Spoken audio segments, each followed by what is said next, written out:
Dear world, I understand that you are upset with us here in Israel. Indeed, it appears that you are quite upset, even angry. Indeed, every few years you seem to become upset by us. Today it's Lebanon. Yesterday it was the brutal repression of the Palestinians. Before that it was the bombing of the nuclear reactor in Baghdad and the Yom Kippur War and the Sinai campaign. It appears that Jews who triumph and who therefore live upset you most extraordinarily. Of course, dear world, long before there was an Israel, we, the Jewish people, upset you. We upset the German people who elected Hitler and upset the Austrian people who cheered his entry into Vienna. And we upset a whole slew of Slavic nations, Poles, Slovaks, Lithuanians, Ukrainians, Russians, Hungarians, and Romanians. And we go back a long way in the history of world upset. We upset the Cossacks at Khmelnytsky, who massacred tens of thousands of us in 1648 to 1649. We upset the Crusaders who, on their way to liberate the Holy Land, were so upset at Jews that they slaughtered untold numbers of us. And for centuries we upset the Roman Catholic Church that did its best to define our relationship through inquisitions, and we upset the arch enemy of the Church, Martin Luther, who in his call to burn the synagogues and the Jews within them showed an admirable Christian ecumenical spirit. And it is because we became so upset over upsetting you, dear world, that we decided to leave you, in a manner of speaking, and establish a Jewish state. The reasoning was that living in close contact with you as resident strangers in the various countries that comprise you, we upset you, irritate you, and disturb you. What better notion, then, than to leave you, and thus to love you, and have you love us? And so we decided to come home to the same land we were driven out of 1900 years earlier by a Roman world that, apparently, we also upset. Alas, dear world, it appears that you are hard to please. Having left you and your pogroms and inquisitions and crusades and holocaust, having taken our leave of the general world to live alone in our own little state, we continue to upset you. You are upset that we repress the poor Palestinians. You are deeply angered over the fact that we do not give up the lands of 1967, which are clearly the obstacle to peace in the Middle East.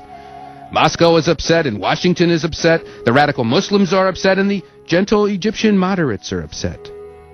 Well, dear world, consider the reaction of a normal Jew from Israel. In 1920, in 1921, and 1929, there were no territories of 1967 to impede peace between Jews and Arabs. Indeed, there was no Jewish state to upset anybody. Nevertheless, the same oppressed and repressed Palestinians slaughtered tens of Jews in Jerusalem, Jaffa, Safed, and Hebron. Indeed, 67 Jews were slaughtered one day in Hebron in 1929.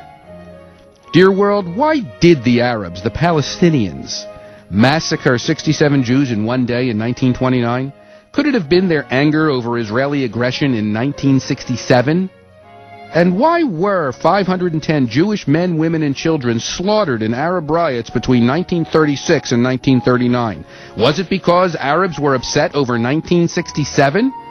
And when you, dear world, proposed a UN partition plan in 1947 that would have created a Palestinian state alongside a tiny Israel, and the Arabs cried no and went to war and killed 6,000 Jews, was that upset caused by the aggression of 1967? And by the way, dear world, why did we not hear your cry of upset then? The poor Palestinians who today kill Jews with explosives and firebombs and stones are part of the same people who, when they had all the territories they now demand be given to them for their state, attempted to drive the Jewish state into the sea. The same twisted faces, the same hate, the same cry of Itbach al-Yahud, slaughter the Jew, that we hear and see today were seen and heard then. The same people, the same dream, destroy Israel. What they failed to do yesterday, they dream of today, but we should not repress them. Dear world, you stood by during the Holocaust, and you stood by in 1948 as 7 states launched a war that the Arab League proudly compared to the Mongol massacres. You stood by in 1967 as Nasser, wildly cheered by wild mobs in every Arab capital in the world, vowed to drive the Jews into the sea. And you would stand by tomorrow if Israel were facing extinction. And since we know that the Arabs dream daily of that extinction, we will do everything possible to remain alive in our own land. If that bothers you, dear world, well, think of how many times in the past you bothered us. In any event, dear world, if you are bothered by us, here is one Jew in Israel who could not care less.